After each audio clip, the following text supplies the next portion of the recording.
On this episode of Robe Chats, the podcast. I said, hey, these guys in St. Louis look like they're building something cool. I really like the strategic alliance. It's so important to work between people. From Gateway Studios and Production Services, Steve Washington. Welcome once again to Robe Chats, the podcast. I'm your host, Brian Matthews, and we are recording once again at the NAB show here in Las Vegas, NAB 2024. And we are honored today to be joined by an industry icon that many of you will know, Mr. Steve Washington. Steve, thank you very much for taking the time to sit with us. Thank you, Brian. Thank you. I appreciate it. You and I, we met years ago, back when we worked for a different lighting manufacturer. But I just kind of want to give everybody a little background on you, if you could. Just kind of take us back to those early days of young Steve Washington. What got you into this industry? What was it that sparked your interest? Well, I was a master electrician at the Superdome, and I was doing electrical work for the Superdome, and a tour came through. It was called Prince. A little tour. And they were using a bunch of park hands and things like that. And eventually, as everyone knows, the Superdome has changed hands through many companies, being owned by the state and private equities, and now it's Mercedes or something like that. Well, when they got rid of the senior management team, my sister was living in Dallas, Texas. And she said, oh, there's plenty of electrical work out there. Why don't you come out there and look around? Well, I did. And after about 3 weeks, there was no really big electrical work. This was the days where you can drive up and buy a ticket at the airport. So I was on my way to Dallas Love Field. Saw a poofta in the background, in my peripheral. That was Verilight. Yeah. Went in, had a resume on hand, walked in. Guy remembered me, Lester Burton, who worked at Verilight, Richard Bratchard, came in, was at the reception desk. They saw me, remembered me, went to lunch. Next day I started. During that time, we were still Showcode and Verilight. Right. And it was in the process of selling Showcode to now Claire. And I was starting off as quality assurance engineer, and later went through every rank from procurement to service manager to manufacturing manager. And finally, being blessed, Rusty Boucher took me under his arm, and I worked with him in the design team, Jim Barnhorst, Tom Walsh, John Covington, Doc Huff, all of these guys, all of the guys that built and designed the Verilight. Yeah. And eventually, I became in charge of research and development. That spun off for a few years. We did a bunch of products, including the 3000. Now owned, Verilight is now owned by Philips. It was purchased by Genlight. Well, there was a decision. Some of us went to Genlight. Some of us just stayed behind, didn't really have a job when the acquisition took place. Yeah. I was picked up with VLPS, which was our parent rental company. We designed some more products, which later turned into the acquisition with PRG, where we came. Series 400, Bad Boy, Best Boy. This was all the products I managed, the consoles, the media servers. And that went on for a long time. Myself, Rusty, Jim, we all had contracts which expired. At that time, the industry was making a big curve into LEDs, which before everything was all about the lights. Yeah. Now, all of a sudden, you have these big panels of LEDs, and everybody's wanting 1,000 of them. From there, I kind of took a back stand, and I did some consulting work with some companies on building product and I even helped design some of the power supplies in the Robe product in the Robin series. So I got a chance to go to your factory in Europe and everything You like had your that. hand in a little bit I, of everything. I worked with Kenny Whitwright, who was Wybron. He was in the process of consolidating his company before he closed it, and actually stayed up there, worked on some LED products. Yeah. So all of this, in short, it helped mature and round my career.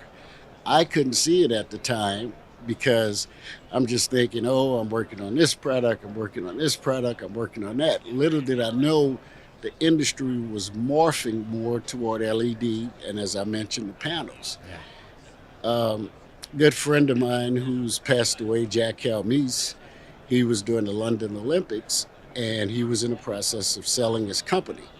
He said, hey, I need somebody to take the company forward. So I became the chief product officer for Synchrolite under Hall Capital. And from there, we designed a very cool product, which was called the Synchromite. Behind the reason I named it that was it was behind the industry legend guy, Jimmy Page, not the guitar, the little short guy, Jimmy Page, who worked for Synchrolite forever. And we called it Synchromite because he was so short, and the Synchrolites were big products. And it had traction, but the investment group decided they wanted to branch off. During that period, we had bought Strong Lighting, which is still owned by Hall Capital, so they decided to keep that route. By then, I was just tired of the industry. I said, I need a break. Well, taking that break didn't last long. It has a way of pulling people back in. Good friend of mine, Mickey Kirbishley, he and I started talking. He had finished his dealings with PRG. He and I worked together a long time at PRG. And he said, hey, man, we're doing some cool stuff over at Solotech. We want to build some worldwide touring. So Mickey hired myself and John Flynn to start up worldwide touring. As you know, Solotech was primarily an audio company. They're a big worldwide company now. Absolutely. So we were at the foundation of that. And I was based in DeKalb, Illinois, in the cornfields. We later moved to Nashville. They still have a presence there amongst all their 24 locations. Yeah. And maybe about a year ago, I went to talking with some guys, and I looked at, hey, the industry is just not about the manufacturing side or just baseline production. And I said, hey, these guys in St. Louis look like they're building something cool. These studios, Gateway Production Services and Studios. And I'm over there now, Vice President of Production Services. We have some studios that's being built on 400 acres of property. The studios encompass 386,000 square feet, and they're just huge. Yeah. And we have the production services side, and what makes this company unique, even though they don't have multiple offices, they started off being 360 discipline. The company was founded with lighting, audio, rigging, LED. And for some people that haven't been in the industry, oh, well, okay, you're doing all of that. People that have been in the industry realize that certain companies didn't start off that way. They had to build themselves into that circumference. Right. This company, with the funding and the right people, have started it off that way. So we have this little nest egg in Chesterfield, Missouri, which is about 25 minutes from St. Louis Airport. But the studios are impressive, and they're being built for the industry. Guys like Robe and everybody will be participating in this with all of the production companies, and it's being set up for corporate, commercial, television, film, and of course rock and roll. Yeah. And on this property, we're building a 5-star hotel with almost 300 rooms. And when I say 5-star hotel, it's over the top. It's over the top. On the property, we'll have a resort where people can relax, fishing ponds, uh, skeet shooting, bike trails. Wow. It's a complex. And of course, all you guys, the entire industry will be invited to the grand opening. Yeah. Trey Kerr is the CEO, Brian Corp is the COO, and it's looking real good. We're hoping to open things up this coming summer. Yeah, for people who don't know, because I've been following the Gateway sort of building of the studios on social media. Just talk about the size of these studios. You've got, I think, like 3 or 4 Yes, so different studios. Yes, they're labeled according to the roof height. So you have 55, 65, 75, 80. As example, the Studio 80 is the biggest one.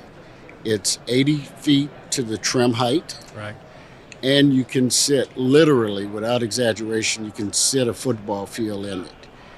The grid holds 2 million pounds. Wow. This is a studio on steroids. Yeah. So the other ones go down in size, 75 trim height, 65, 55. Has in-house catering,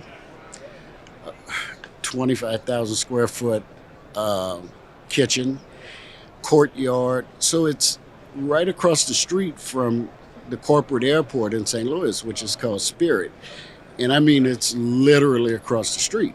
So you're able to fly into this airport, stay at the hotel for mega artists, stay there, rehearse, get back on your plane. You never have to commute anywhere. It's really strategical.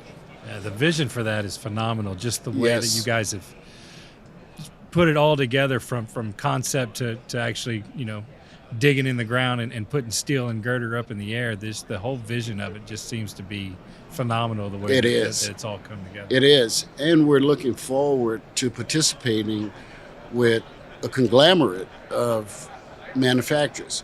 As you know, we buy a lot of Robe product, but we also have a mixture of product because the industry now is not about just having one brand. Sure. The designers spec. We don't spec, Right. as you guys know. Absolutely. We can sway. We do our best.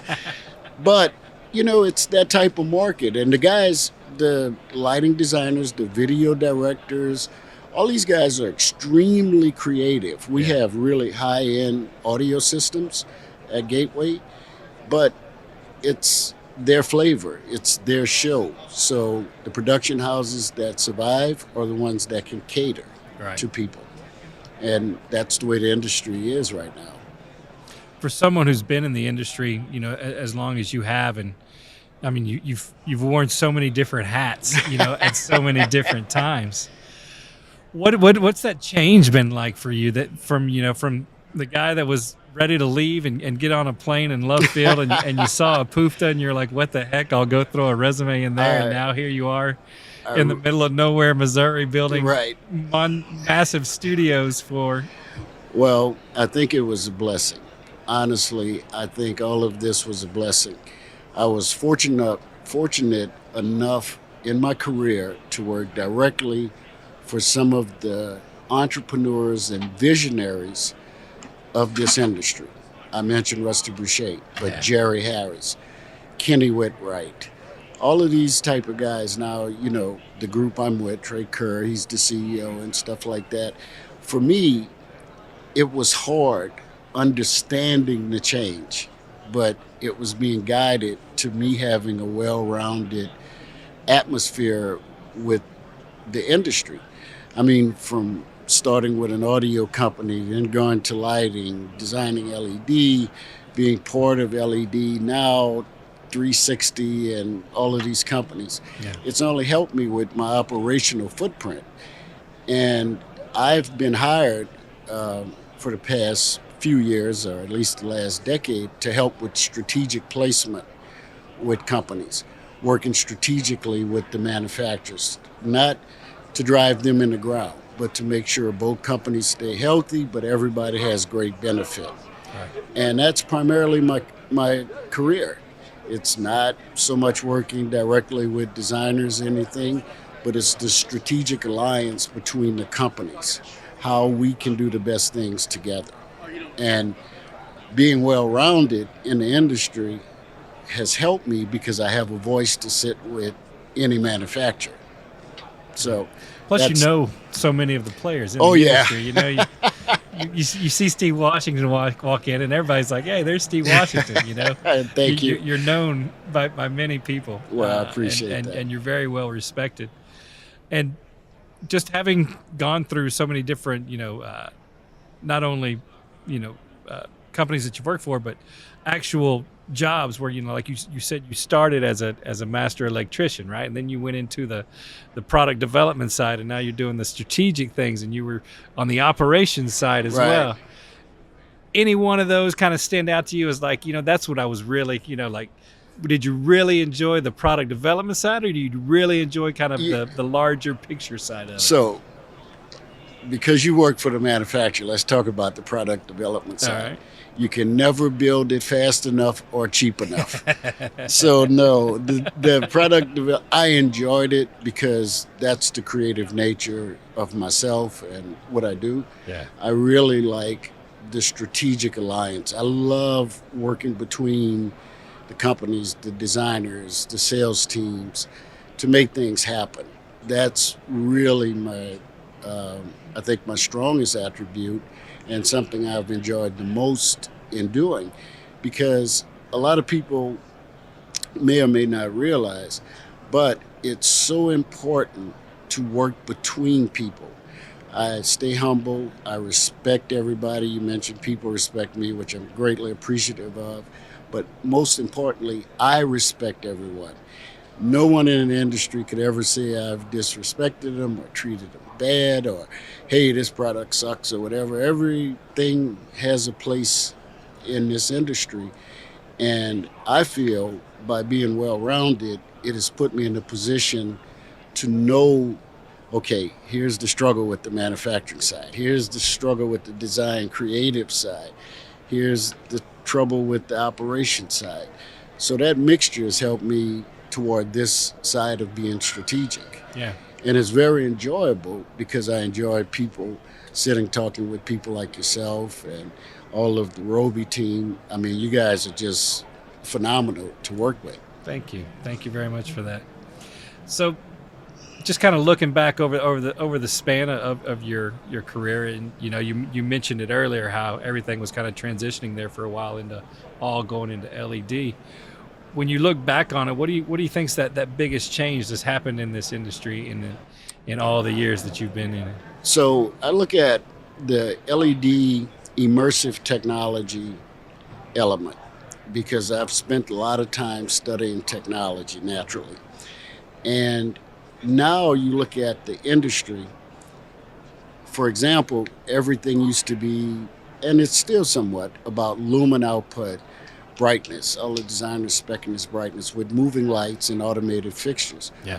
Well, the LED walls now are one-dimensional, but they're a huge part of the show where before it's just iMag and a few things. You guys are getting into that business with media service consoles, and that's where the market has shifted. You still need the automated lights. You still need to be bright. You need to be big because you have to light the money. But with everything being one-dimensional, it's put a strain on the manufacturers to design really compact fixtures that can illuminate through one-dimensional lighting. And that's the biggest conversion I've seen. And when you talk about the immersive technology, the work that's being done with content management, integration from media service to consoles, just the creative element of a show has been phenomenal. The shows used to use gobos. Everybody used to be big on how can I get the best gobos, and I need the color and all of this animation. The screen is almost the gobo now. Yeah, absolutely. So and it's become almost like a set piece. It's a set piece. Now, Broadway is still that creative element, and, companies still focus on the set designs and how they can integrate with the actors. Television to some degree where you have color temperature controlled lights. But when you look at the rock and roll industry or the touring industry, the element and the sheer size of LED panels have created a big dilemma for some of the manufacturers. And as you know, because you work for one of the largest manufacturers in the world, trying to stay ahead of that curve is becoming more and more difficult while maintaining a cost-effective product without going out of business. Yeah. Yeah, it's always a challenge of predicting what's the next thing that people need. Correct. Where's the peg that's missing in the puzzle board? What's that piece? And that's why I mentioned to you, I really love the strategic side or the business development side of the business, because working between manufacturers to get the right solution from a creative aspect is phenomenal. Mm-hmm. And it's a different world now. It's not gobos anymore. Still use gobos. It's not gobos and gel frames anymore. Yeah, the gobos are aerial. They're aerial effect right now. It's all prisms now and multifaceted prisms. That's right. Yeah. Well, we'll get you. I'll get you out on this one because I know you want to go. You just got here, and thank you, Steve, for those of you watching. He literally walked in and we grabbed him and said, come chat with us real quick, Steve. So he hadn't even got to see the show floor yet.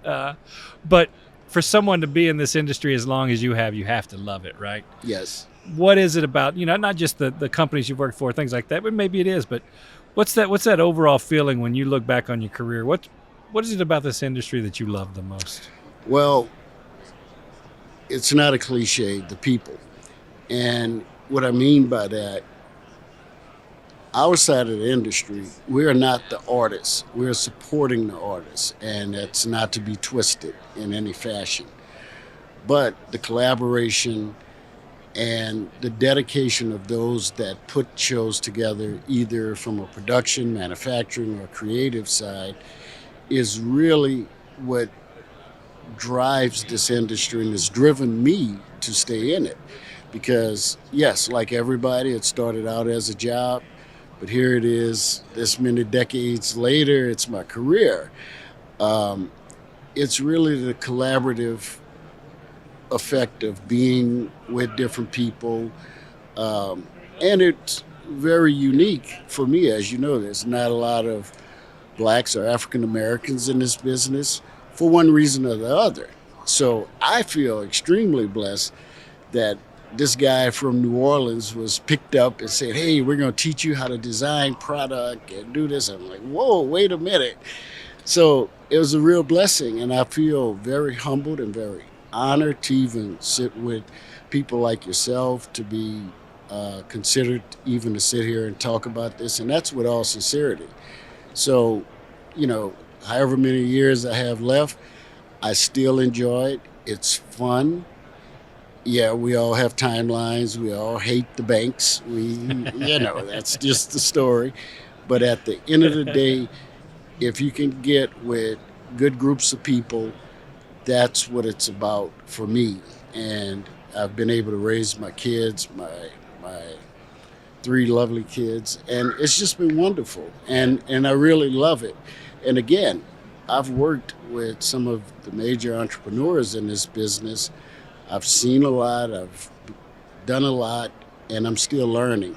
I know a lot more about what not to do. I'm still learning what to do.